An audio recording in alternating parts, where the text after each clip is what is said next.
apa yang harus menjadi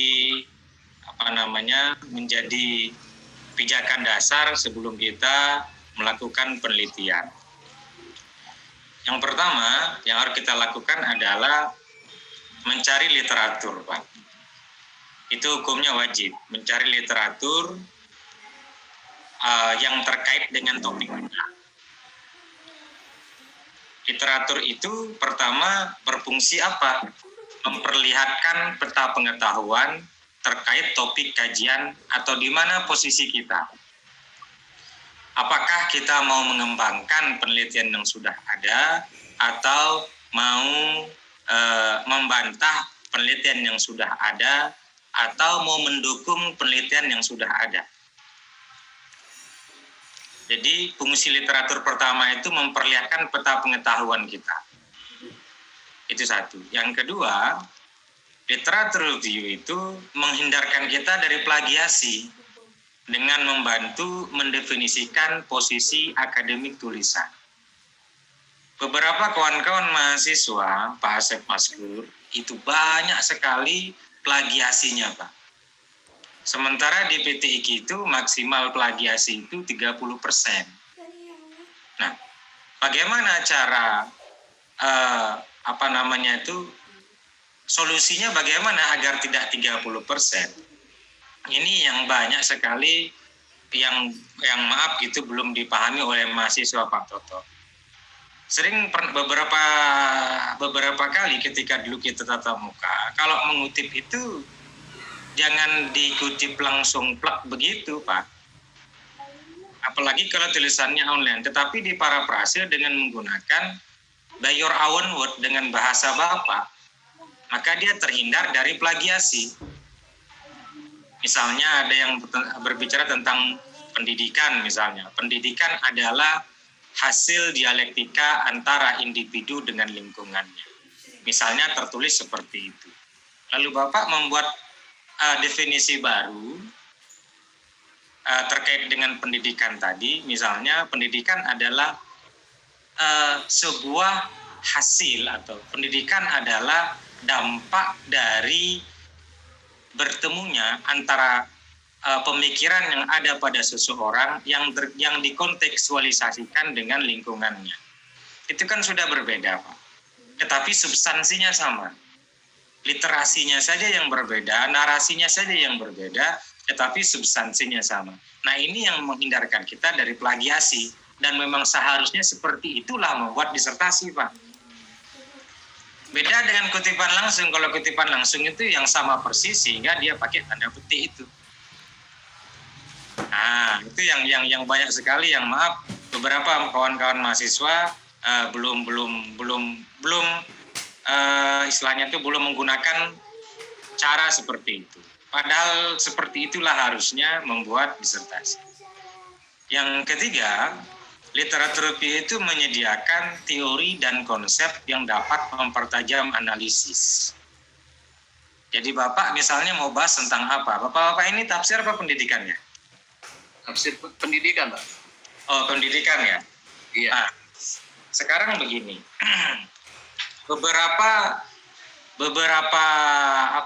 beberapa disertasi yang pernah saya uji itu kan. Itu sama sekali di bab metodologi itu tidak menggunakan teori apa yang dipakai gitu. Maka menjadi sulit jika Bapak Ibu misalnya disertasi itu kan melahirkan sebuah teori. Tetapi menjadi sulit jika Bapak Ibu tidak berdasarkan atau tidak bertitik tolak dari sebuah teori. Misalnya begini, Bapak menggunakan tulisan ini untuk mempertajam analisanya. Tulisan ini menggunakan teori misalnya teori humanistik atau teori behavioristik dari John Brodus Watson. Jelaskan teori itu. Teori ini berasumsi bahwa jelaskan teori itu. Itu minimal bisa sampai 5 paragraf, Pak. Lalu di mana titik tukiknya teori itu terhadap disertasi yang sedang kita bahas? Sehingga nanti kalau di indexing, itu keterbacaan teori di disertasi Bapak itu banyak sekali. Misalnya di bab 5, di bab 5 misalnya, jika dikontekstualisasikan dengan teori behavioristiknya John Burdus Watson, disertasi ini dipandang relevan memotret apa karena menurut teori behavioristik begini sehingga ada titik temu antara tulisan ini dengan teori ini, begitu Pak. Jadi misalnya Bapak menggunakan tafsir Maudhu'i menggunakan tafsir Maudhu'i, kan kalau di PTIQ umum tuh udah pakai Al-Parmawi, kalau bisa yang lain lah gitu kan, tafsir Maudhu'i. Bagaimana sistem kerja tafsir Maudhu'i itu jelaskan di disertasi Bapak. Jangan definisi tafsir Maudhu'i yang dijelaskan. Tetapi bagaimana tafsir Maudhu'i itu merangkai, misalnya mempertemukan tafsir ayat bil ayat, tafsir Quran bil Quran itu dijelaskan bagaimana kontekstualisasinya dengan dengan disertasi Bapak. Tidak dijelaskan tafsir Maudhu'inya. Tapi menggunakan tafsir Maudhu'i itu dimungkinkan akan begini kalau proposal ya. Ini kalau bahasa proposal maka akan dimungkinkan akan begini. Tapi kalau bahasa disertasi melalui tafsir Maudhu'i penulis menemukan beda bahasa proposal dengan bahasa yang sudah jadi. Jadi kalau misalnya Bapak menggunakan bahasa proposal, disertasi ini akan dianalisa. Bahasanya akan dianalisa. Tetapi kalau sudah menjadi menjadi sebuah disertasi ini dianalisa dengan menggunakan teori pendidikan behavioristik yang dimotori oleh John Burdus Watson. Jelaskan. Nah, teori behavioristik itu banyak, ada John Burdus Watson, ada Ivan Petrovich Pavlov gitu kan, ada dan sebagainya. Lalu kenapa Bapak memilih misalnya John Burdus Watson? Jelaskan juga. Jadi tajam nanti dia. Jadi tidak sekedar menggunakan teori ini titik selesai, bukan. Tapi jelaskan teori itu mengapa penting digunakan. Jelas ya Pak ya? Oke. Kita lanjut. Jadi ada kajian teoritis itu landasan ideologisnya 3. Pertama, memperlihatkan peta pengetahuan. Bapak bisa mencari, nantilah saya bimbing untuk mencari literatur kan nanti setelah materi. Yang kedua, menghindarkan plagiasi. Yang ketiga, menemukan teori dan konsep. Gitu Pak. Saya lebih suka disertasi itu berbicara model, bukan konsep. Begini Pak, teori itu tersusun dari beberapa konsep. Konsep itu tersusun dari beberapa variabel. Variabel itu tersusun atau terambil dari beberapa indikator. Nah, indikator itu hanya didapatkan melalui data. Jadi hierarki prosedurnya itu mulai dari data, naik lagi menjadi indikator, naik lagi menjadi variabel, naik lagi menjadi konsep, naik lagi menjadi teori. Jadi kalau dia masih dalam tataran konsep, berarti bukan menjadi sebuah teori dong. Nah, gitu kira-kira. Ya Pak ya. Oke, selanjutnya kita lihat. Pencarian literatur. Pertama misalnya, bagaimana sih cara mencari literatur itu yang baik? Jadi yang pertama persempit topik pencarian. Misalnya hari ini berbicara tentang COVID-19. Nah, COVID-19 itu dipersempit dengan online learning misalnya. Assalamualaikum.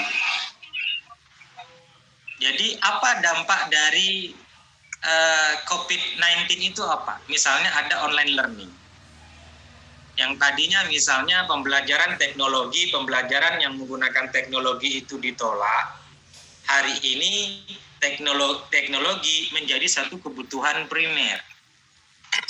Sehingga dari menjadi primernya sebuah teknologi pendidikan dalam hal ini misalnya, akan melahirkan sebuah teori pembelajaran digitalisasi pendidikan, gitu kan bisa. Akan melahirkan sebuah teori digitalisasi pendidikan. Nah, itu kan menjadi menarik kalau seperti itu. Jadi misalnya Bapak mau bicara tentang karakter, jangan cari karakternya. Tapi apa dampak dari karakter itu apa? Misalnya Bapak mencoba untuk mempertemukan pendidikan karakternya siapa namanya Thomas Likona dengan Muhammad Nasih Ulwan misalnya begitu. Bapak ingin mencoba untuk mempertemukan di mana Kalimatun Sawa. Nah, kalau Bapak mencari lebih dalam, itu sebetulnya Bapak ingin mempertemukan atau ingin mempertentangkan dalam tanda kutip antara definisi karakter dengan adab. Jadi sehingga nanti akan melahirkan sebuah teori baru, akan menjadi sebuah buku. Jadi adab atau karakter timur versus karakter barat. Nah, nanti akan begitu, Pak. Kedepannya itu akan begitu. Oke. Yang kedua, Bapak bisa mencari sumber online. Bisa di scopus.com, bisa di sciencedirect.com, bisa di e-store. Pada kapok lah, seharian ngapain? Gimana, Pak? Mohon Mau dianterin ayo. Tuh, mulainya jam 9. dimatikan dulu mic-nya yang lain Bapak Ibu ya. Jadi biar enak. Dan kalau bisa yang kedua seperti sudah menjadi kontrak kuliah kita bahwa Bapak Ibu harus menampilkan wajah. Jadi kalau Bapak Ibu kuliah tidak menampilkan wajah, Bapak Ibu itu seperti orang yang melanggar HAM. Bapak Ibu bisa melihat saya tidak bisa melihat Bapak Ibu. Itu kan tidak adil. Gitu kira-kira ya. Yang kedua, ya bagi kita belajar etika, masa kita yang melanggar etika sih. Kan lucu gitu kan. Nah, apa-apa Bapak Ibu mau sambil sarapan, misalnya mau sambil ngerokok, ya itu silakan gitu kan. Mau sambil, yang penting jangan lagi lagi di belakang ya gitu. Nah, jadi kita bicara etika, tapi kita sendiri yang dalam tanda kutip tidak bisa mengedepankan etika. Oke, saya lanjut. Bapak Ibu bisa mencari di Google Scholar, bisa di DOA.org, Library Genesis atau LibGen-Is dan lain sebagainya. Jadi sumber online itu tidak cukup di Google Scholar saja. Di Scopus.com ada, di sciencedirect.com ada, di G-Store ada, di Google Scholar ada, di DOA.org ada. DOA.org ini biasanya G-Store itu biasanya kalau kampusnya sudah berlangganan dengan G-Store itu setahun itu bisa 50 juta Pak, seperti di UIN Jakarta itu. Nah sementara kayaknya di PTIK belum deh, gitu kan. Jadi saran saya ketika Bapak menulis itu atau merumuskan judul, jangan berpikir bahwa Bapaklah penulis pertama, itu salah. Jangan berpikir bahwa Bapak Ibu adalah penulis pertama kali yang menulis topik ini, itu salah. Nah, kalau Bapak Ibu beranggapan seperti itu, maka nanti cenderung akan oportunistik, cenderung akan bersifat absolutis. Nah,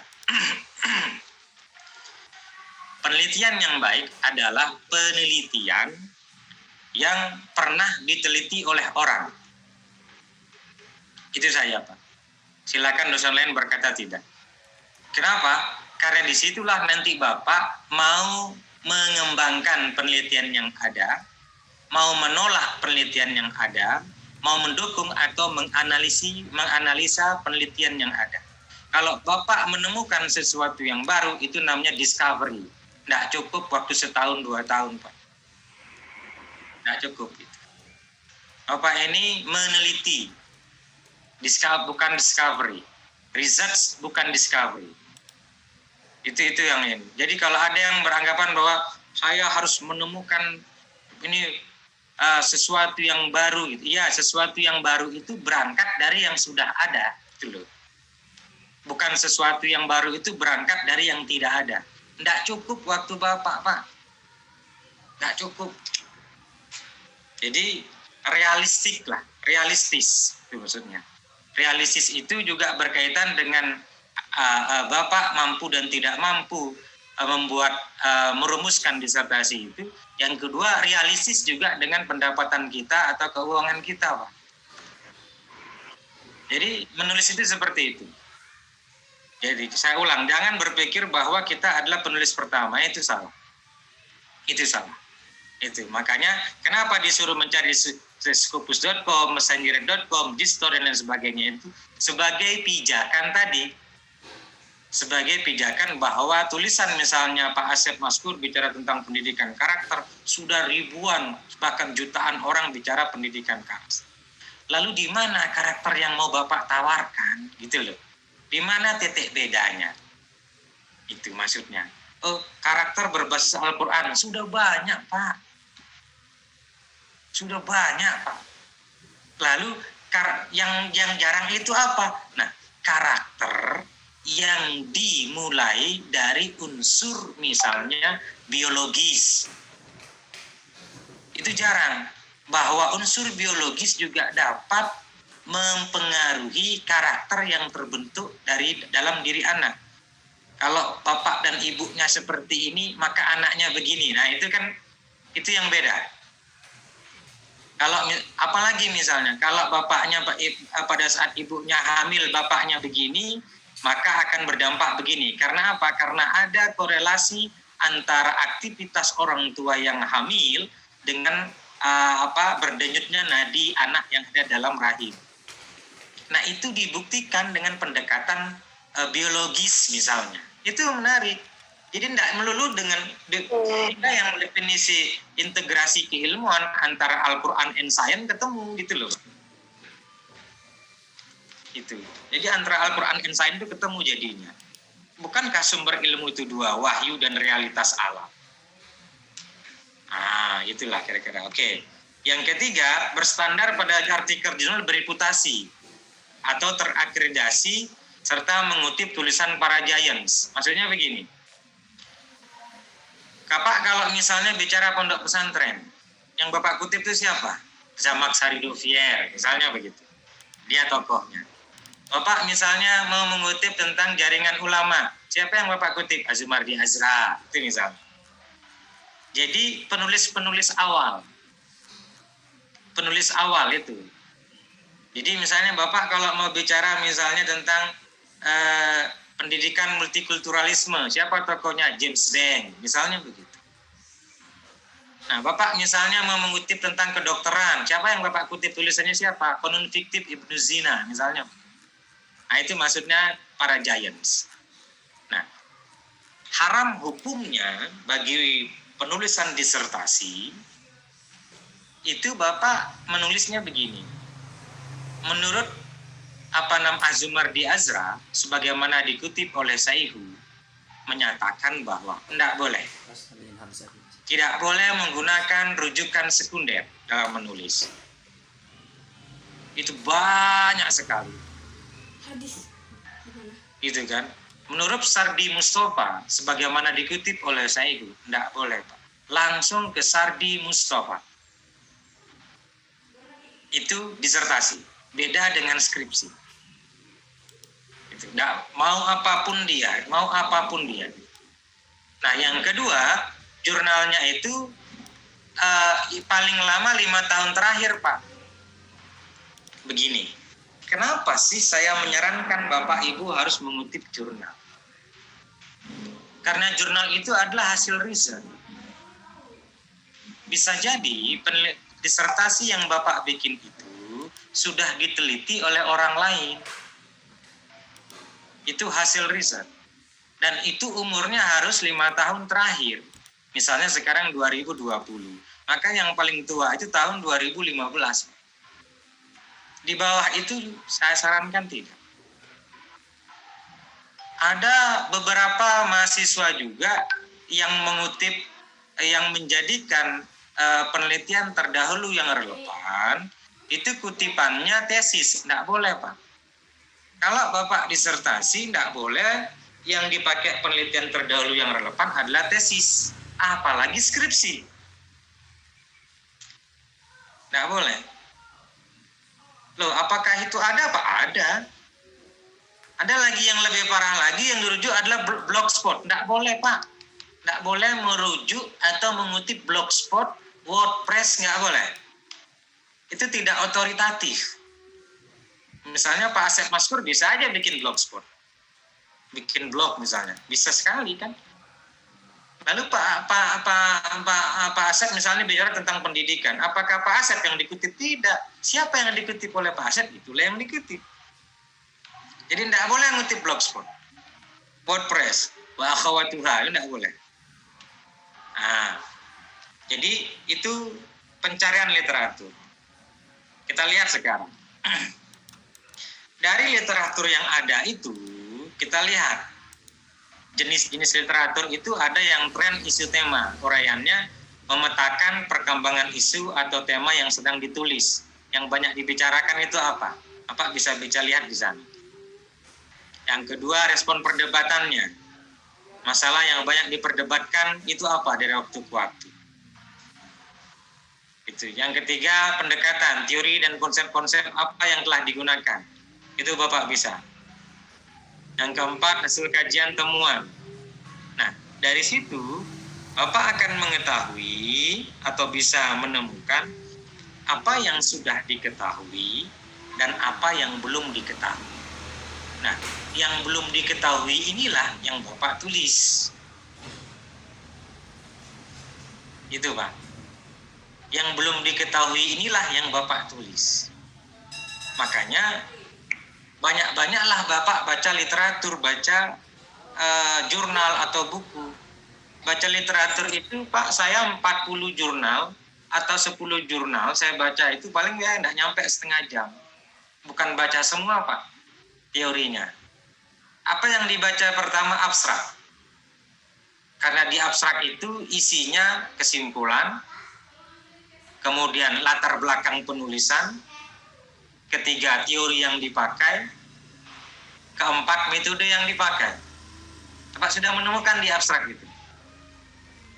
Nah, apalagi yang kedua? Yang kedua adalah kalau dia ada literatur review, baca literatur reviewnya Pak. Yang subjudul-subjudulnya itu baca. Yang ketiga apa? Kesimpulannya baca. Apa yang sudah ditemukan. Yang keempat, daftar pusaka. 4 itu yang dibaca kalau Bapak baca jurnal. Itu hukumnya wajib. Kalau Bapak baca semua, tidak cukup waktu. Apalagi Bapak-bapak yang sudah misalnya musim bulan Maulid ini mahasiswa PTI kan asatid wasatiza. Itu kalendernya sudah penuh semua dengan lingkaran kan begitu kan. Nah, cukup waktu lah untuk menulis Maulid di sini, Maulid di sana gitu kan. Itu kira-kira. Nah, itu memang itu habitatnya mahasiswa PTI di sana Pak. Nah, itu kira-kira. Jadi mahasiswa PTI mau mahasiswanya mau dosennya sama Pak. Habitatnya di situ. Jadi bulan Maulid ini adalah bulan berkat gitu. Bukan berkah saja tapi juga berkat. Itu untuk dosen dan mahasiswa PTIQ. Nah, kira-kira begitu. Oke. Tadi apa tadi yang 4 tadi itu? Pertama, yang daftar pusaka, Pak. Ya, pertama tadi apa namanya? Abstrak ya. Ya, pertama baca abstraknya. Nah, di dalam abstrak itu Bapak akan menemukan metode. Di dalam abstrak itu metode, kesimpulan, kemudian latar belakang penulisannya itu. Nah, Bapak akan menemukan di sana. Di kesimpulan. Yang kedua, Bapak baca misalnya kalau ada literatur review-nya itu baca atau subjudul-subjudulnya itu, Pak. Ya. Subjudul-subjudulnya itu Bapak baca. Nah, yang ketiga, Bapak baca kesimpulan. Kesimpulan itu baca apa yang sudah ditemukan sehingga dari situ Bapak mencoba untuk menelaah apa sih yang belum dibahas. Nah, yang belum dibahas inilah yang Bapak bahas. Meski temanya sama. Meski temanya misalnya sama-sama bahas tentang karakter misalnya. Nah, yang keempat, daftar pusaka. Kenapa daftar pusaka penting? Daftar pusaka itu menjadi penting adalah sebagai ini orang merujuknya kepada siapa? Apa rujukan-rujukan tulisannya ini? Nah, itu menjadi penting, Pak. Nah, kalau Bapak 4 ini Bapak lakukan misalnya, itu 10 jurnal itu enggak paling-paling setengah jam. 40 jurnal saya 40 jurnal setengah jam. Itu. Sehingga disertasi kita akan kaya dengan rujukan, akan kaya sekali. Itu. Oke, jelas ya Pak ya. Nanti kita sambil diskusi. Selanjutnya ini Pak. Oh, ini nggak perlu inilah.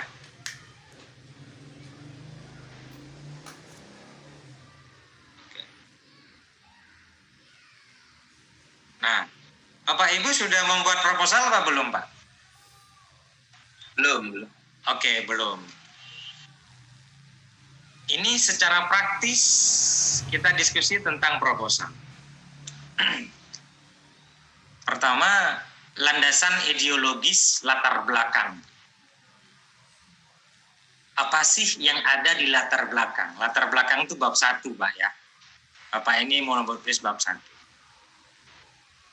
Ada 3 landasan ideologis, saya menyebutnya, tentang latar belakang, tentang isi latar belakang. Pertama, latar belakang itu menjawab reasoning. Misalnya, apa reasoningnya? Mengapa topik ini dipilih? Yang kedua, mengapa topik ini penting? Yang ketiga, mengapa pendekatan atau teori atau metode ini dipilih? Itu harus ada, Pak. Pak, hukumnya ini wajib apa sunat apa mubah? Wajib, Pak. Nggak ada hukum baru. Gitu. Mengapa Bapak, misalnya Pak Apud bahas tentang karakter? Lalu, mengapa karakter ini dipilih? Lalu, teori apa yang dipakai untuk mempertajam analisa karakternya Pak Apud? Itu harus ada di latar belakang. Yang kedua, latar belakang itu menjawab knowledge gap. Knowledge gap itu apa? Bagaimana kesenjangan pengetahuan hendak diatasi dalam penelitian ini. Misalnya begini, karakter dalam perspektif Al-Quran. Banyak yang tidak tahu karakter yang dalam perspektif Al-Quran misalnya. Lalu bagaimana strategi atau langkah yang hendak dilakukan agar para pembaca atau halayak ramai mengetahui bahwa karakter itu tidak dapat dipisahkan oleh wahyu-wahyu dari Tuhan. Itu namanya knowledge gap. Bagaimana kesenjangan ini hendak diatasi? Kesenjangan pengetahuan maksudnya. Bagaimana kesenjangan ini hendak diatasi? Apa yang harus dilakukan? Apa strateginya? Apa metodenya? Apa pendekatannya? Apa tekniknya? Apa taktiknya? Apa modelnya? Itu misalnya. Jadi tidak cukup satu langkah. Nah, yang ketiga, latar belakang itu merupakan pernyataan tentang school of thought. School of thought itu apa? Memberikan sumbangan baru dalam mendekati isu atau topik yang membedakan dari penelitian yang sudah ada. Kalau dalam bahasa penelitian namanya lakuna. Biasanya ini ditulis di bawahnya penelitian terdahulu yang relevan. Dari beberapa penelitian terdahulu yang relevan sebagaimana diuraikan di atas, penelitian ini memiliki persamaan dan perbedaan. Itu kalimatnya. Persamaannya adalah penelitian ini dengan penelitian di atas adalah sama-sama membahas tentang pendidikan karakter dalam perspektif Al-Quran. Nah, tetapi perbedaan antara penulisan ini dan penulisan di atas, jika penulisan di atas menggunakan Al-Quran sebagai rujukan dasar dengan menggunakan tafsir maudhu'i, tulisan ini menggunakan tafsir isyari. Nah, sudah beda. Nah, tafsir isyari digunakan bahwa antara manusia, digunakannya tafsir isyari karena sesungguhnya manusia dapat didekati dengan menggunakan pendekatan filosofis antropologis. Jelaskan antropologisnya manusia itu bagaimana, jelaskan filosofis manusia itu bagaimana. Nah, dalam pandangan Islam gitu kan, antropologis dan filosofis ternyata dijustifikasi oleh Al-Quran, terutama jika menggunakan tafsir Al-Mizan karya Toba-Tobai. Maka dari itu, penelitian ini menggunakan tafsir Al-Mizan sebagai rujukan utama dalam disertasi ini, kemudian dibantu dengan tafsir Al-Misbah, Ibnu Katsir dan sebagainya sebagai rujukan tambahan. Titik. Selesai. Itu Pak. Ngerti ya Pak ya? Itu cara membedakannya. Jadi tidak usah ribet-ribet kayak kita ngobrol gitu loh Pak. Nah, sudah berbeda punya Bapak dengan yang di atas itu. Misalnya, beberapa tulisan ini, beberapa penelitian terdahulu yang disertasi ini memiliki persamaan dan perbedaan dengan beberapa penelitian terdahulu sebagaimana diuraikan di atas. Persamaannya adalah sama-sama membahas tentang pendidikan karakter dalam perspektif Al-Quran. Tetapi perbedaan yang mencolok dalam disertasi ini, jika penelitian terdahulu yang di atas menggunakan membahas pendidikan karakter dalam perspektif Al-Quran dalam dimensi universal, disertasi ini tidak seperti itu.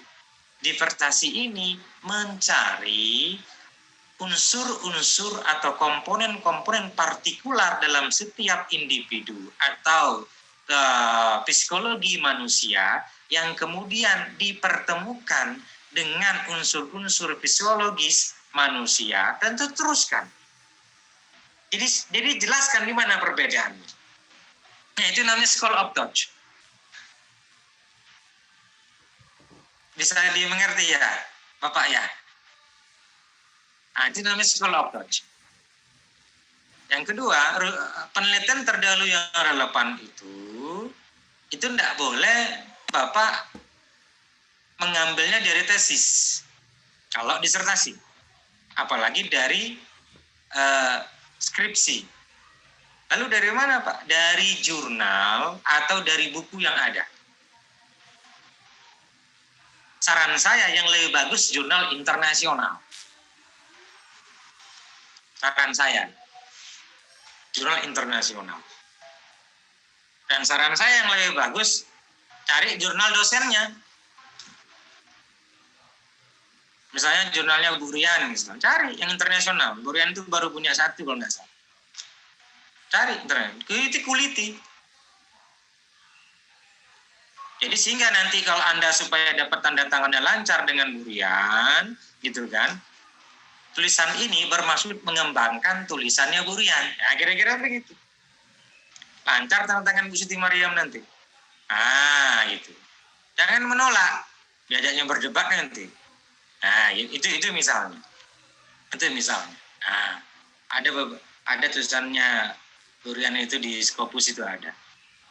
Baru berapa? Kalau tidak salah beliau punya satu deh. Saya ada 6 lah. Kira-kira begitu. Nanti bisa dilihat. Nah, itu. Bisa dimengerti ya Bapak Ibu ya? Kira-kira begitu. Oke. Sekarang isi latar belakang itu apa? Pertama, memperkenalkan topik yang dipilih. Nah, yang dipilih itu ada fenomena shocking. Yang kedua, ada data yang shocking. Misalnya begini. Pak Aput mau bahas tentang apa? Pak Aput tafsir apa pendidikan? Pendidikan, Dok. Ya, oke. Pak Aput sudah punya gambaran mau bahas apa? Saya bahas tentang pendidikan budaya organisasi pada ASN. Oh, budaya organisasi ya, oke. Misalnya apa? Mulailah dengan mengomentari penelitian terdahulu yang relevan. Itu fenomena shocking. Apa yang terjadi? Misalnya begini. Kalimat pertama dalam disertasi. Kalimat pertama. Menurut Sayhu berargumen dalam jurnalnya ini menyatakan bahwa budaya organisasi itu ditentukan oleh siapa pemimpin yang ada dalam organisasi. Itu pendapatnya. Nah, pendapat saya itu. Lalu Bapak jelaskan lagi, hal ini dapat dilihat dari apa fenomenanya itu? 1 atau 2, 3 kalimat. Nah, data itu akan menjadi kuat. Bapak langsung tampilkan data yang shocking apa. Hal ini terlihat dari laporan Kementerian Agama tahun sekian-sekian yang menyatakan bahwa budaya organisasi di Kementerian Agama terlihat masih rendah.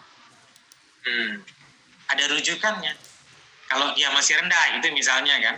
Kalau dia tinggi, di mana? Tentu tinggi itu masih tetap memiliki kelemahan. Itu Pak. Itu artikel bisa itu? Ya, memang harus artikel. Berarti kan bukan hasil penelitian ya? Harus komentar pejabat artikel gitu. itu ya, maksud saya artikelnya itu artikel penelitian. Itu Pak. Itu. Artikelnya itu artikel penelitian. Jadi bukan artikel yang bukan penelitian, gitu kan.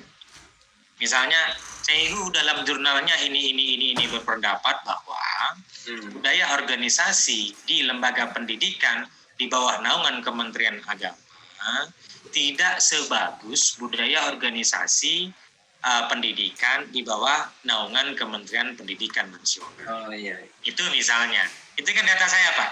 Nah Ya, itu ya. Bapak ambil dari mana? Dari jurnal bisa. Dari buku bisa. Dari blogspot enggak boleh. Oh iya. Ngerti ya Pak ya? Nah, Siap. tetapi kalau bisa yang Bapak bantah itu adalah penulisan para giants yang tadi saya sebutkan. Jangan saya belum masih giant. Saya masih jadi masih kecil sekali dalam ranah pendidikan. Saya masih kecil sekali. Meski saya ketua LPM, LP2M di PTIK, saya masih kecil sekali. Ruang lingkup saya masih junior. Meski misalnya saya adalah dosen paling banyak karyanya di PTIK. Nah, tapi saya tidak berani berkata bahwa saya giant, tidak. Saya masih sangat junior sekali. Oke, nah itu misalnya. Ngerti ya Pak ya? Ya, Nah begitu caranya Pak. Kalau Bapak mau bahas tentang itu. Tembak 1 orang. Nah, sasaran itu mau Bapak kembangkan, mau Bapak tolak, mau Bapak dukung, atau mau apa. Misalnya, Matthew Anderson dalam jurnalnya Organization Culture in America, misalnya begitu, told us about that. Apa? Dia bicara tentang apa? Tentang organisasi itu. Nah, ternyata organisasi itu kering karena tidak ada unsur spiritualitas. Maka dari itu Bapak datang menghadirkan Al-Quran untuk mengisi atau membasahi kekeringan itu dengan ayat-ayat suci Al-Quran. Nah, posisi Bapak itu namanya mengembangkan. Bisa dimengerti ya Pak Abud ya? Ya. Begitu loh. Jadi sebuah organisasi itu akan menjadi kering jika tidak dibarengi dengan unsur-unsur spiritualitas. Disertasi ini bermaksud mengembangkan. Berani berkata. Menolak, disertasi ini menolak anggapan. Berani, begitu Pak. Jadi jelas posisi disertasi ini Bapak mau ngapain gitu. Saya sering bertanya pada mahasiswa. Bapak mau nulis apa sih? Saya kok enggak melihat sesuatu yang urgent dalam tulisan ini. Itu saya sering. Itu makanya saya kadang-kadang itu banyak mahasiswa yang tidak mau kalau saya yang uji proposal. Itu kira-kira Pak, ya benar. Mending WP aja gitu. Karena tidak nyambung bukan tidak nyambung gitu. Artinya belum menuki gitu. Jadi pisaunya itu belum tajam. Nah, hari ini saya pingin pisau tuh kita asah sama-sama biar tajam. Ngerti ya Pak ya? Pak Put bisa dimengerti sama Bapak yang lain ya. Lalu tampilkan datanya Pak. Bapak misalnya ternyata budaya organisasi di Barat itu tidak ada Al-Quran. Bapak tidak ada unsur spiritualitasnya. Tampilkan datanya. Nah itu kan rujukannya juga data. Hal ini dapat dilihat dari budaya di mana. Memang gitu kan. Nah misalnya jika dilihat dari unsur intelektualitas, beberapa orang yang terlibat aktif dalam budaya ini memiliki kecakapan serta memiliki kemampuan intelektualitas yang tinggi. Tetapi ketika menghadapi satu masalah, beberapa elemen atau beberapa individu yang ada dalam disertasi ini, yang ada dalam organisasi ini, mengalami kebuntuan sehingga banyak di antara mereka yang mengalami suicide, bunuh diri akibat kebuntuan itu. Nah, jika Al-Quran hadir, gitu Pak. Itu nulisnya tuh begitu. Bisa dimengerti ya? Itu tetap dalam tadi menghadirkan Al-Quran, kita kajian teori aja ya, bukan riset ya? Oh, enggak. Penelitian itu ada yang fieldwork, penelitian itu ada yang analisis data sekunder. Analisis data sekunder itu umumnya yang dipakai di PTIQ. Analisis data sekunder itu kalau masuk di jurnal susah diterimanya, Pak. Makanya langsung PTIQ sedikit jurnalnya karena suka analisis data sekunder. Analisis data sekunder itu apa maksudnya? Analisis data sekunder adalah dia tidak terjun ke lapangan. Iya.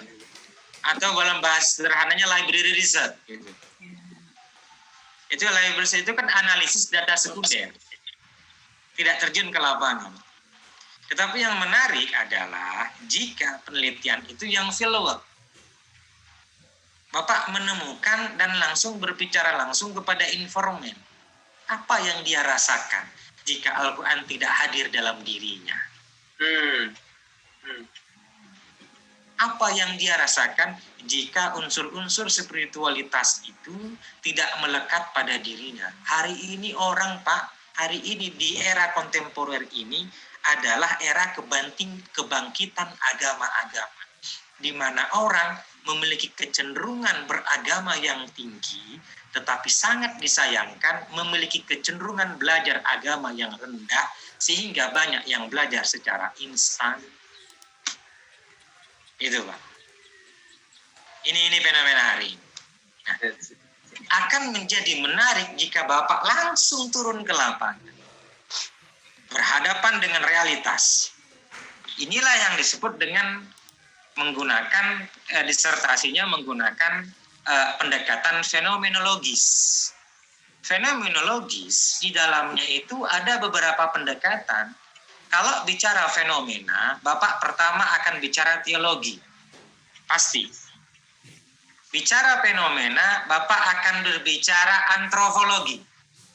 Pasti. Bapak bicara fenomena akan bicara sosiologi. Pasti. Bapak bicara fenomena akan bicara histori.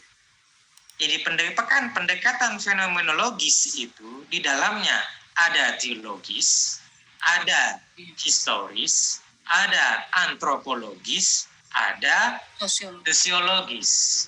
Pasti, Pak.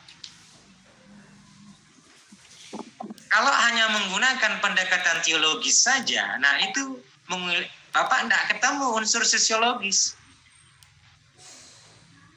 Pendekatan agama itu pada abad ke-19 menjadi sebuah pendekatan penelitian yang disebut dengan the queen of the theory of science. Sebagai yang paling dicintai orang. Tapi hari ini pendekatan teologi ternyata menafikan histori, menafikan sosiologis. Sehingga di zaman kontemporer ini lahirlah sebuah pendekatan fenomenologis yang di dalamnya itu mencakup historis, teologis, antropologis, dan sosiologis. Jadi semuanya kena mencakup di dalamnya, Pak. Nah, ini kalau Bapak bicara fenomena menjadi kurang afdol atau menjadi kurang enak rasa kopi yang dibuat jika tidak ada gulanya. Nah, gulanya itu apa? Terjun ke lapangan atau fieldwork. Bapak bicara fenomena di atas kertas dengan bicara fenomena di lapangan berbeda. Bisa dimengerti ya Pak ya? Oke. Nah, itu menjadi sangat kaya, menjadi sangat dalam. Kenapa? Karena tidak semua realitas alam itu tertulis dalam literatur. Kenapa? Karena penulis literatur juga memiliki subjektivitas dalam dirinya. Pak Apud, kita ini Muslim. Lalu kita mau memotret toleransi antara Muslim dengan Kristen. Kadang-kadang kita ini bertindak bukan selaku pengamat, tetapi bertindak sebagai pengikut satu agama. Sehingga kita mengunggulkan agama kita daripada agama yang lain. Misalnya begini. Ada subjektifikasi di dalamnya. Kenapa? Karena kita di atas literatur. Bukan ketemu di lapangan. Nah, itu misalnya. Makanya kalau saya, Pak, bagaimana Pak? Mana yang baik Pak? Mana library research atau field research? Dua-duanya baik. Saya bilang begitu. Tapi kalau Anda mau bicara pengembangan profesi Anda sebagai seorang dosen, yang salah satu profesi itu berkaitan dengan artikel atau jurnal ilmiah, saya pilih Philworks. Itu. Kenapa? Karena untuk jurnal internasional, dia doesn't like, tidak suka library research. Kenapa? Because library research is a second hand data, adalah data sekunder. Itu data. Orang penelitian internasional, mau di barat, mau di timur tengah, mau Islam, mau tidak Islam, semua tidak suka data sekunder Pak, maunya data primer. Itu kira-kira. Jelas ya Pak ya? Berarti cenderungannya kalau itu ke kuantitatif ya, kalau terjun lapangan ya? Oh tidak. Tidak kuantitatif. Bisa juga kualitatif, bisa juga kuantitatif. Bisa mix dua-duanya. Nanti kalau saya ada waktu lagi, kita bicara tentang grounded research. Itu lebih asik lagi, Pak. Saya suka nih kalau yang gini-gini nih, Pak. Makanya saya kalau menguji disertasi itu pertanyaan metodologi saya tanyakan. Kenapa metode? Karena metode itu adalah tiang dari rumah. Kalau metodenya kecil, tiangnya kecil, rumahnya gampang roboh, Pak. Tapi kalau cakar ayamnya itu kuat, mau lantai 5 dia kuat. Artinya apa? Kalau metodologi penulisannya itu kecil, lemah, tidak kuat, bagaimana Anda bisa? Misalnya begini, disertasi ini menghasilkan sebuah teori ini. Saya tanya, apa langkah? Misalnya begini, ada di kesimpulan.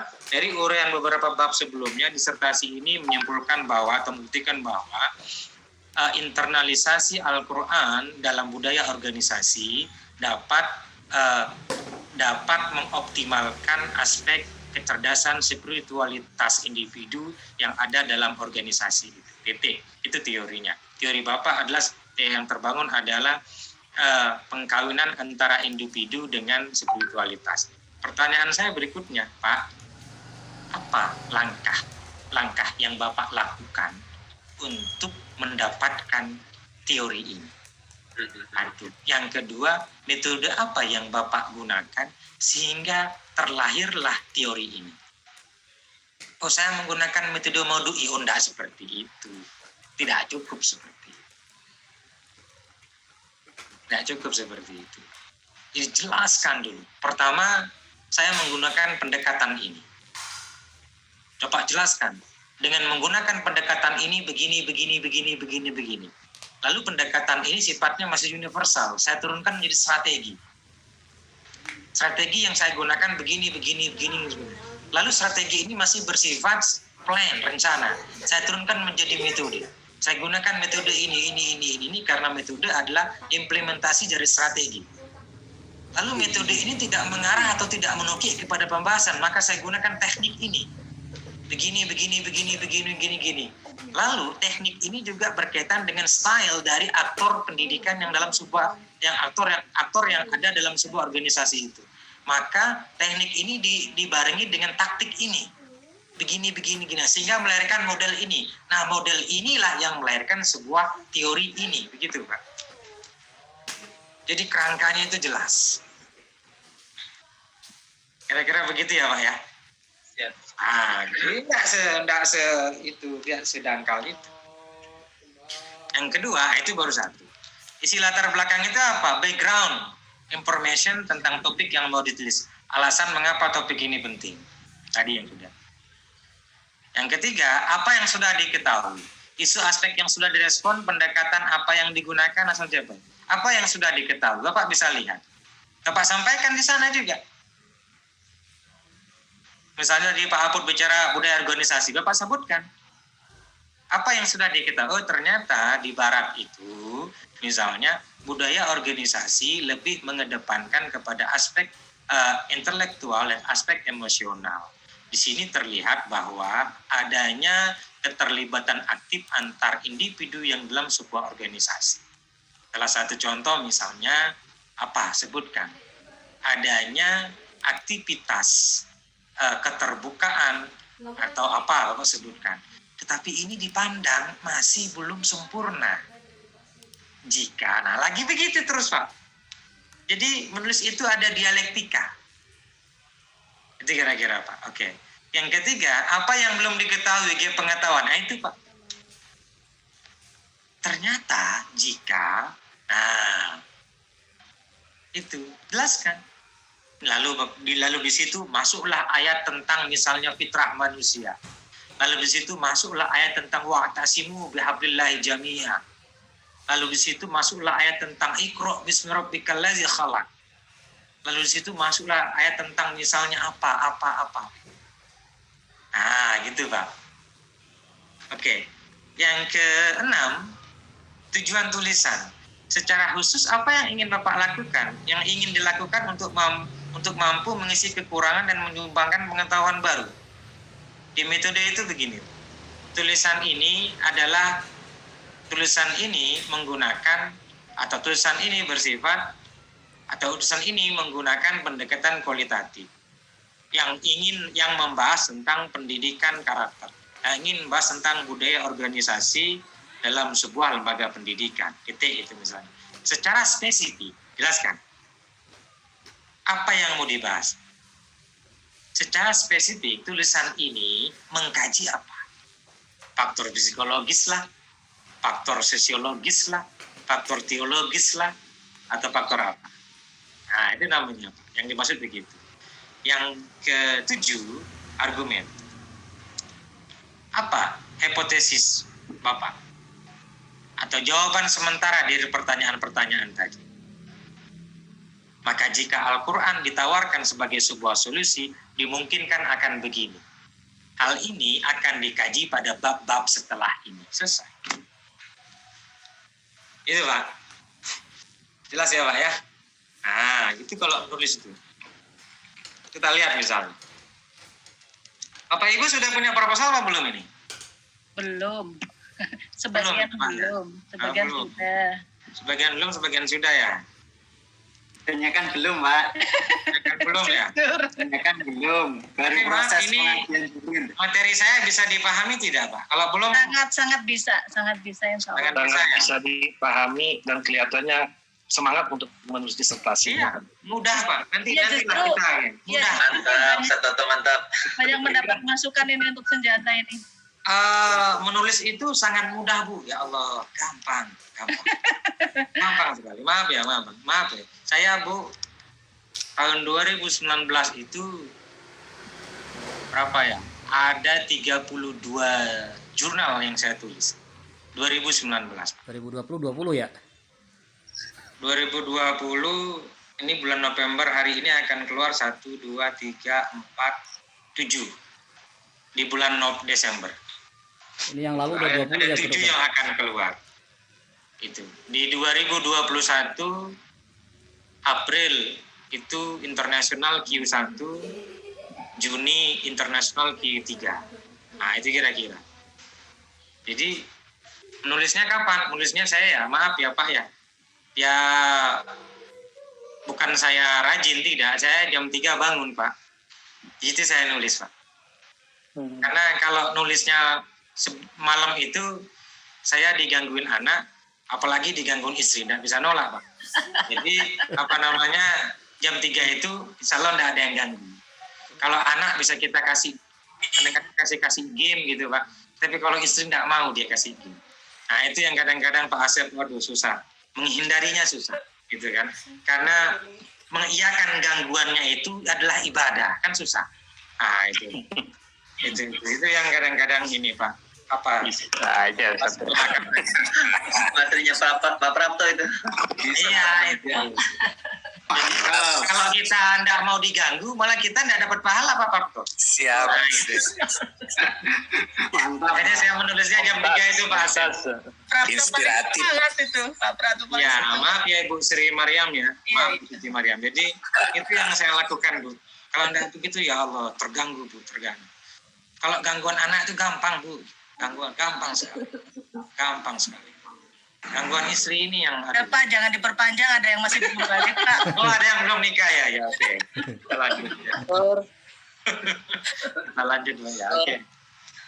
Sekarang kan kita intermezzo lah sedikit.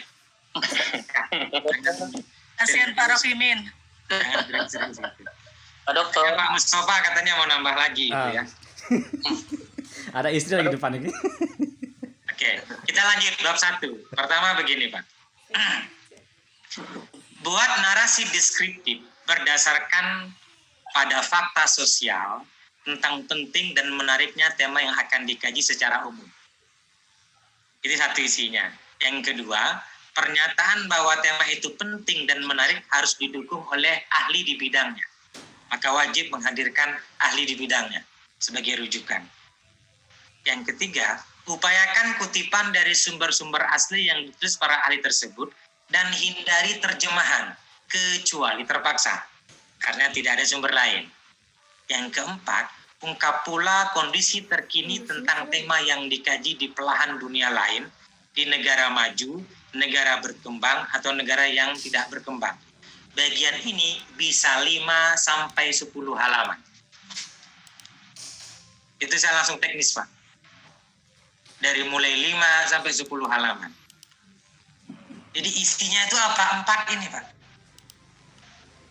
Jelas ya Bu ya? Bu Siti Mariam jelas ya? Isinya ini 4 ini aja. Gitu. Buat itu bisa 5 sampai 10 halaman. Itu misalnya di poin pertama. Poin kedua, jelas ya, pertama narasi deskriptif berdasarkan pada fakta sosial tentang penting dan menariknya tema yang dikaji secara umum. Tadi seperti Pak Asep tadi, budaya Pak Apu tadi, budaya organisasi tadi. Lalu pernyataan bahwa tema itu penting didukung oleh ahli di bidangnya. Siapa ahli di bidangnya organisasi itu? Jangan, itu yang saya bilang penulis giant. Misalnya kalau tentang budaya organisasi, siapa ahli tentang budaya, tentang organisasi?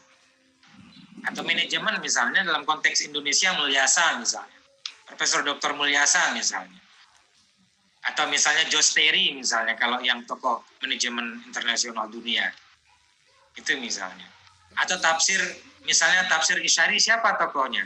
Anda misalnya mau mengutip Al-Mizan atau Toba-Tobai atau misalnya Murtada Mutahari misalnya. Yang kayak gitu-gitu Pak, itu persenjayan, itu ahli di bidangnya. Yang keempat, apa kondisi terkini ya? Kontekstualisasi tema dengan kondisi terkini Pak Asep. Bagaimana? Tema yang Bapak tulis itu dengan kondisi terkini itu bagaimana? Nah, itu ditulis antara 5 sampai 10 halaman. 5 sampai 10 halaman. Yang kedua, kalau Bapak menuliskan ayat, itu harus ada tafsir di bawahnya. Saya mungkin berbeda dengan dosen yang lain. Kalau saya tidak suka mengutip tafsir itu bentar A, bentar B, bentar C, bentar D. Misalnya, satu ayat ini pakai Quraisy Shihab, nanti ini Ibnu Katsir, nanti ini pakai Toba-Tobai, nanti pakai ini pakai misalnya pakai siapa namanya Syarawi, Mutauli Syarawi dan sebagainya. Kalau saya misalnya satu ayat saya pakai Quraisy Shihab, semua ayat itu Quraisy Shihab. Kenapa? Karena disertasi ini rigid, tidak bias. Bahwa misalnya saya menggunakan rujukan Ibnu Katsir, bahwa saya menggunakan Toba-Tobai Al-Mizan, misalnya Al-Manar saya pakai, itu sifatnya sebagai pendukung. Jadi rujukan pokoknya pakai misalnya Quraisy Shihab. Nah, rujukan pendukung itu saya taruhnya di mana? Di catatan kaki. Nah, itu Pak. Jadi kalau misalnya ada dosen yang berkata, oh tafsirnya jangan satu, pakai ini, ya silakan. Saya pernah, oh tafsirnya jangan satu, iya bagus. Tetapi tafsir yang Bapak pakai itu satu. Pokoknya itu satu, itu saya. Silakan yang lain ya, silakan yang itu saya. Karena kalau Bapak menulis jurnal, kalau Bapak penelitian rujukannya itu, tafsirnya itu A, B, C, D, itu namanya bunga rampai. Ditolak. Ditolak. Nah itu. Maaf ya, kenapa? Karena saya kebetulan peneliti, jadi paham gitu kira-kira. Gitu. Kalau Bapak misalnya menggunakan Al-Mizan, semua disertasi itu Al-Mizan. Boleh nggak Pak, saya tambahkan dengan Ibnu Katsir biar tebal? Oh wajib. Tetapi dia tidak sebagai rujukan pokok. Rujukan, bukan rujukan pokok. Bapak bisa tambahkan di bodinya, bisa tambahkan di catatan kakinya, boleh. Kalau saya jangan biar agak tebal, biar sampai 300, berapa tafsir, ada 5-5-5-nya masukkan. Tetapi yang 4 di catatan kaki gitu loh. Ya. Nah, yang satu di dalam gitu maksud saya. Tebal nanti punya Bapak gitu kan. Itu Bapak akan mencoba untuk mengelabui pembimbing atau penguji. Enggak Pak, kalau sama saya enggak bisa dikelabui, maaf ya Pak. Saya mendiamkan, saya membantu gitu. Samarilah kita sama-sama membantu. Bantu yang di bumi, nanti yang di langit akan membantu. Itu prinsip. Amin. Jadi, makanya saya maaf tidak pernah memberikan mahasiswa nilai yang kecil. Tetapi retorika saya di depannya, saya profesional. Kalau perasaan tidak bisa diungkap, kecuali dilakukan langsung. Nanti kira-kira. Makanya saya kalau udah kasih nilai, maaf gitu, saya enggak. Bapak silakan tanya yang pernah saya uji, yang pernah saya. Kira-kira begitu. Nilai saya objektif nggak ya? Hah? Nilai saya objektif nggak, soalnya dapat A. Siapa yang uji Ibu? Bukan, apa mata kuliah kemarin. Oh, saya dosennya ya? Iya. Oh, ya terserah Ibu mau beranggapan objektif, oke, kalau enggak ini ya kembalikan aja nilainya. Nah, itu lagi. Nah, jadi maaf Bu, saya enggak pernah memberikan nilai, maaf ya, nilai mati kepada mahasiswa. Enggak. Iya. Definisi nilai mati saya itu B. Itu buat saya nilai mati. Ibu bayarnya mahal-mahal, gitu kan, kuliah itu mahal-mahal, masa dikasih nilai B. Itu artinya apa? Kita bikinlah sebuah pemahaman bahwa ya itu tadi, bahwa watasimu billahi jamiah itu. Nah itu kira-kira itu ya. Jadi nilai itu Bu Pak tergantung Tuhan dan dosen. Itu kira-kira. Maka baik-baiklah sama dosen. Nah gitu kira-kira. Jadi bukan, maaf ya, itu bahasa bercanda. Iya. Terima kasih Pak. Oke, ini Bapak jelas ya.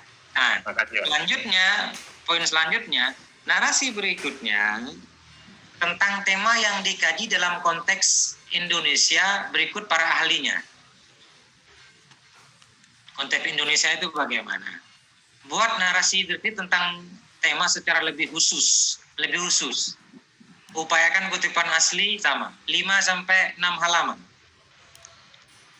Ya, tadi 5-10 halaman, ini 5-6 halaman. Jadi yang pertama itu masih bicara budaya organisasi sifatnya global. Turunkan ke Indonesia. Yang tadi secara global turunkan untuk konteks Indonesia. Jelas ya Bu ya? Itu. Jadi menukik terus. Lalu setelah Indonesia bagaimana Pak? Nah, turunkan lagi provinsi. Mengerucut. Narasi berikutnya tentang tema yang dikaji. Setiap provinsi lebih mengerucut. Potret salah satu provinsi. Oh, ternyata budaya organisasi itu terkait dengan tradisi dan budaya setempat. Budaya dan tradisi orang Betawi tidak sama dengan budaya tradisi orang Bugis, misalnya begitu. Ternyata di Betawi mewajibkan minum kopi sebelum aktivitas. Sementara di Bugis tidak. minum kopi dan beraktivitas itu berbarengan. Misalnya, potret, tulis, gitu kan. Buat narasi diri tentang tema yang lebih khusus berdasarkan data di provinsi itu. Jadi Bapak Embul dari jurnal, ini 5-6 halaman, katakanlah 5 halaman aja. Yang pertama tadi sifatnya secara global 5 halaman. Ya kan, ini ambil yang sedikit. Lalu yang yang Indonesia 5 halaman. Yang provinsi 5 halaman, sudah 15 halaman Pak. Ya kan? Oke. Sekarang kita tuki lagi.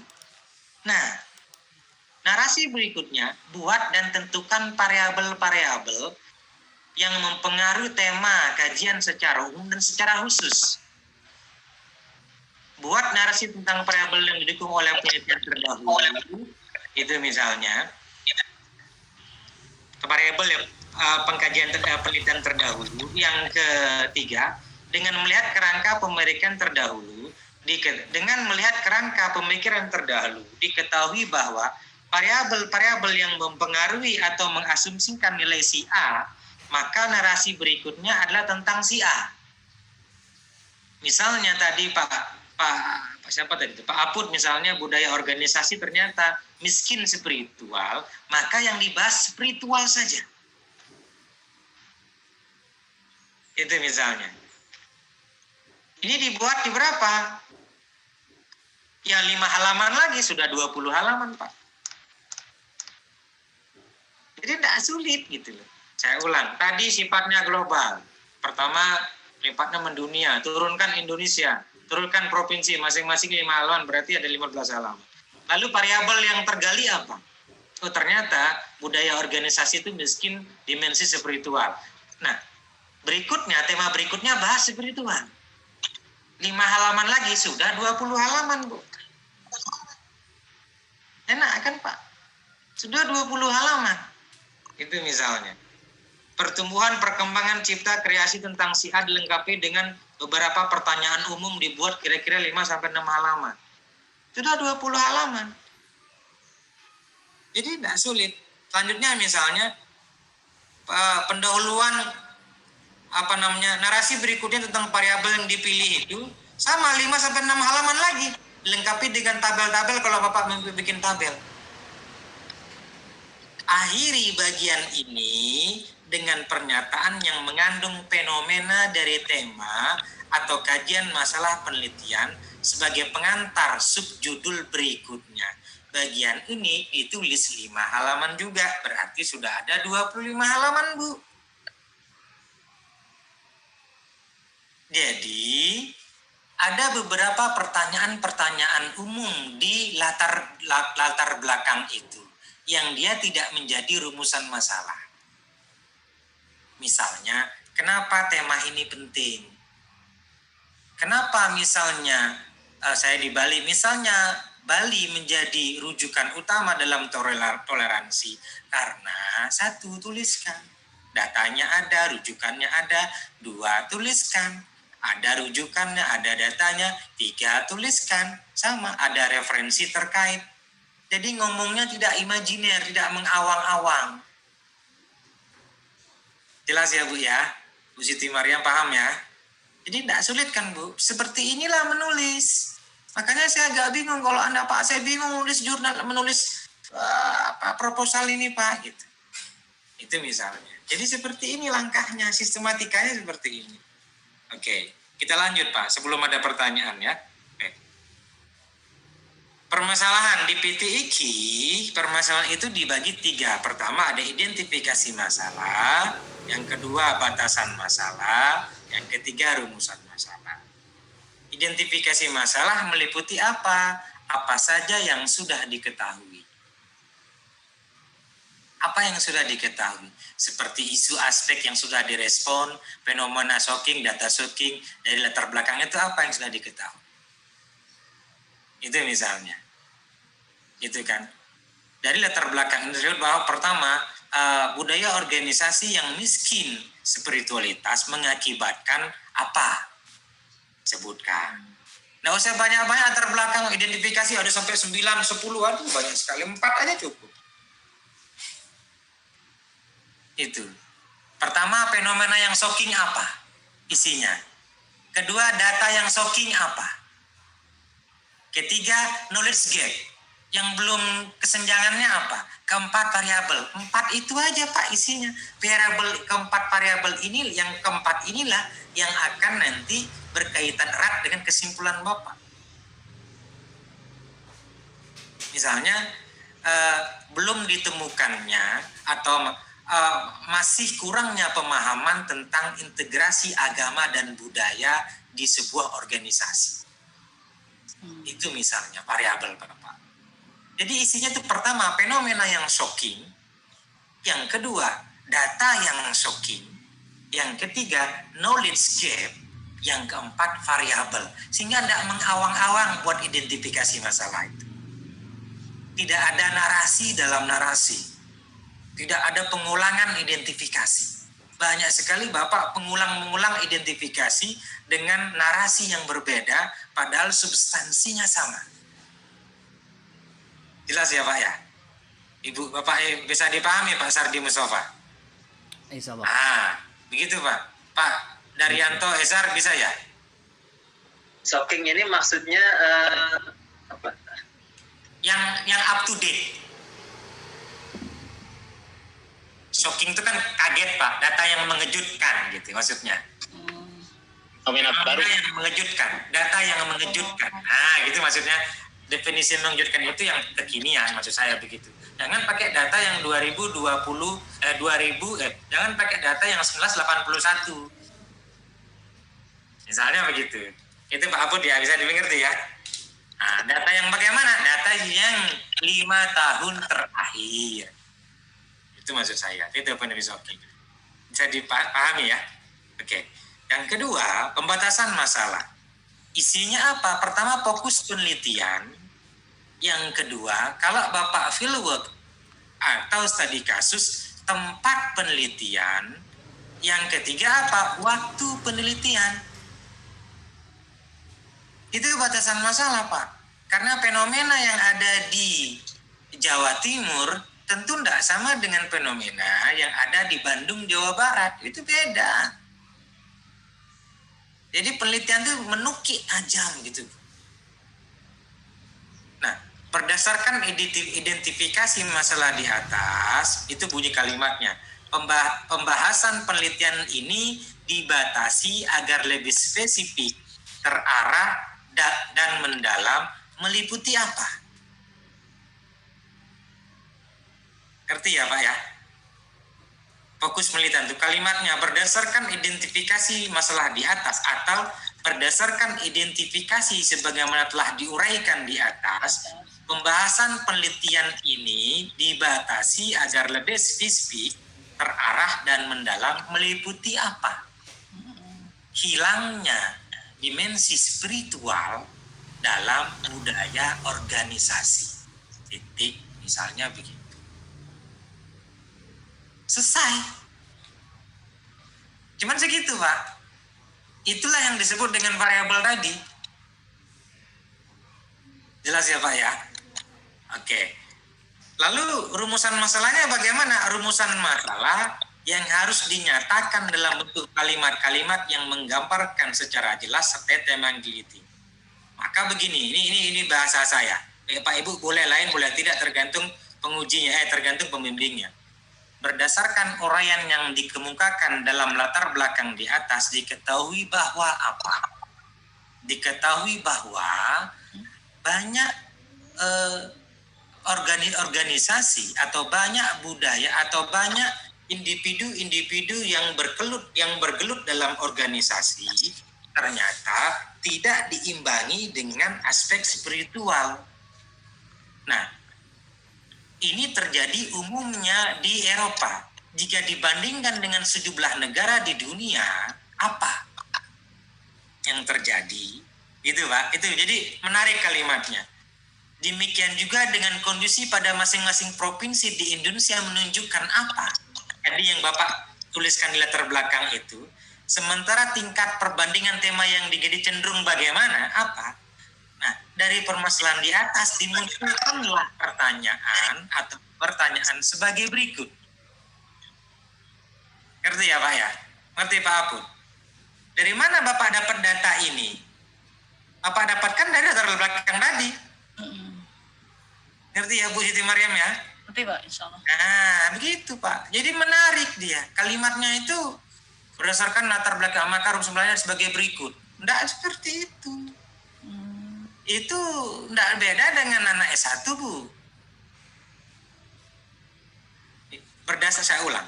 Berdasarkan uraian latar belakang berdasarkan uraian yang telah dikemukakan dalam latar belakang di atas, diketahui bahwa apa? Banyak budaya organisasi di belahan dunia itu miskin aspek spiritualitas itu. Nah, di beberapa negara, Jerman misalnya, aspek spiritualitas itu sama sekali tidak tersentuh. Di Inggris, Belgia, begitu juga dengan di Cina. Itu misalnya. Demikian juga dengan kondisi pada masing-masing provinsi di Indonesia menunjukkan bahwa budaya organisasi belum tersentuh secara optimal. Sementara tingkat stres individu-individu yang ada dalam organisasi itu yang diakibatkan oleh miskinnya aspek spiritual cenderung meningkat. Maka dari itu, penelitian ini memiliki beberapa pertanyaan atau kalau dia pertanyaannya banyak, kalau cuma satu, maka dari itu rumusan masalah dalam penelitian ini, apakah, kalau menggunakan kata apakah dimensi spiritual dapat menghindarkan individu dalam organisasi menjadi apa? Atau bagaimanakah strategi menanamkan dimensi spiritual dalam organisasi? Atau sejauh mana aspek spiritual itu dapat mempengaruhi kinerja individu dalam sebuah organisasi? Jelas ya Bu ya? Ya, jelas. Nah, begitulah membuat rumusan masalah. Jadi menarik gitu loh. Ini saya, silakan yang lain gitu loh. Saya berangkatnya dari Elsevier. Elsevier itu metode penelitian dunia Scopus. Begitu caranya dia. Elsevier begitu. Nah, di sini ada Elsevier ini. The method section should describe the research methodology in sufficient detail. Nih, kata kuncinya ada detail. That other could be reasonable, could be expected to be able duplicated to the work. Rumusan masalah berangkat dari fenomena dunia, diturunkan dari Indonesia, provinsi kecenderungannya apa, maka melahirkan pertanyaan apa.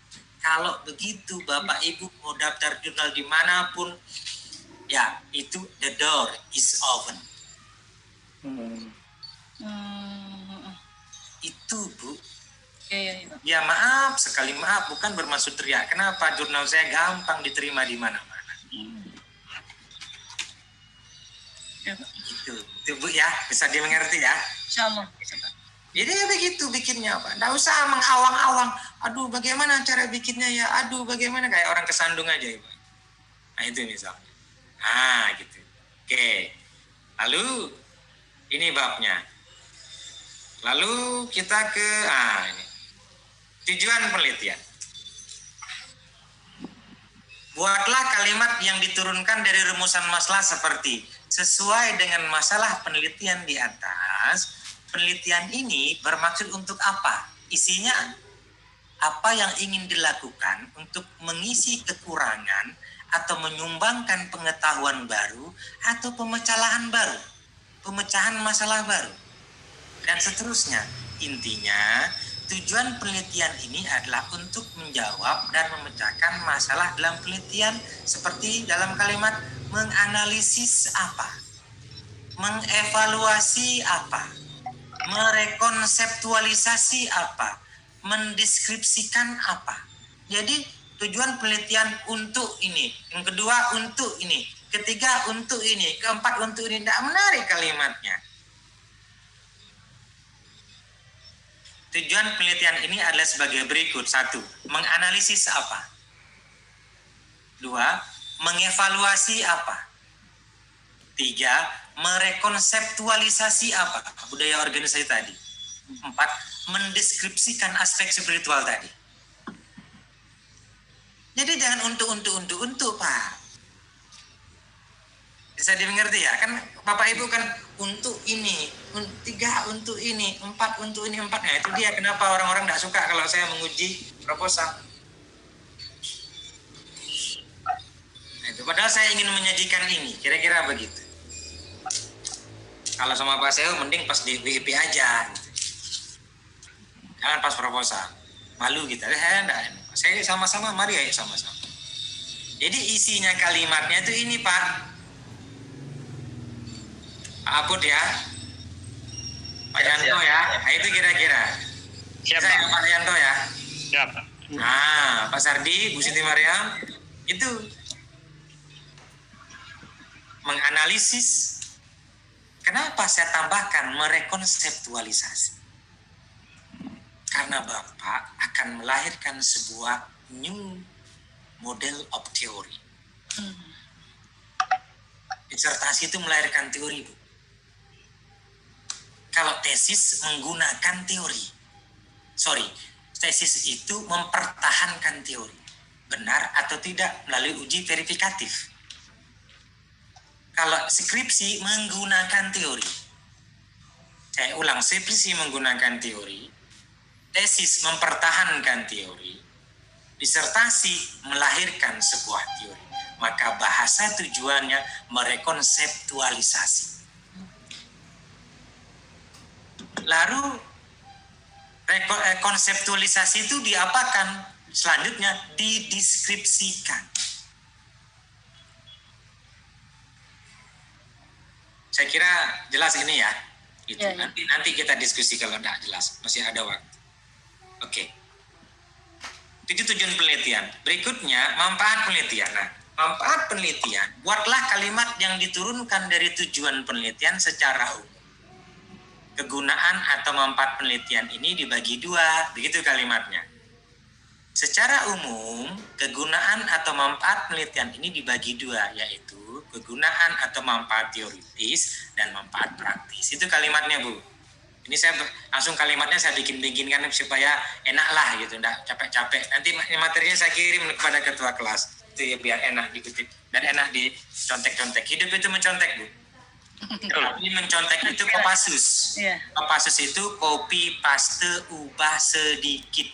Iya. Nah, Itu namanya Kopassus. Iya. Ya, itu bahasa-bahasa saya aja gitulah. Nah, rawahu saihu kira-kira begitu. Bisa diadopsi. Ya, gitu. Secara umum, kegunaan atau manfaat penelitian ini dibagi menjadi 2. Itu kalimatnya. Yaitu kegunaan atau manfaat teoritis dan praktis. Contoh manfaat teoritis. Manfaat teoritis itu bukan 1, bukan 2, bukan 3. Kalau gitu enggak ada beda dengan skripsi, Bu. Bikin kalimat gitu loh. Misalnya begini. Dari gambaran latar belakang di atas, maka penelitian ini akan menghasilkan sebuah teori bahwa, ini saya, agama dan budaya yang terintegralisasi melalui pendidikan, meminimalisasi kompleks syarat. Teori ini perlu dikaji lebih dalam agar pengembangan penanaman keilmuan keagamaan semakin dinamis dan sesuai dengan konteks masyarakat Indonesia yang plural multikultural, khususnya di Kabupaten Jembrana, Provinsi Bali. Selesai. Begitu, Bu. Apa misalnya? Itu ya. Itu kira-kira. Lalu manfaat praktis. Konsekuensi dari hasil penelitian ini adalah adanya apa? Sebuah model budaya organisasi. Begitu, Pak. Kalau Bapak bicara organisasi, itu konsekuensi praktis. Ini saya misalnya. Konsekuensi dari penelitian adalah adanya sebuah model pendidikan yang mampu menghasilkan manusia yang agamis, tetapi di saat yang sama tidak menghilangkan budaya dan kearifan lokal setempat. Konsekuensi dari penelitian ini adalah adanya sebuah model organisasi yang tidak saja mengedepankan atau mengoptimalkan kecerdasan intelektual dan emosional, tetapi di saat yang sama mengoptimalkan kecerdasan spiritual melalui nilai-nilai Al-Quran. Itu Pak. Jadi bukan 1, bukan 2, bukan 3. Itu kan kayak anak S1 nantinya. Kira-kira begitu ya Pak ya? Oke. Kira-kira begitu. Bisa dimengerti ya Pak ya? Jadi enak. Jadi orang ngomongnya tuh enak. Oke. Kerangka teori. Ini panjang Pak. Tapi saya tidak. Nanti kalau dijelaskan semua waktunya habis. Oke. Kalau begitu saya buka pertanyaan dulu deh. Ya. Saya dokter. Ya. Bu Siti Mariam ya. Tadi kan dokter menyebutkan bahwa ketika kita memakai rujukan tafsir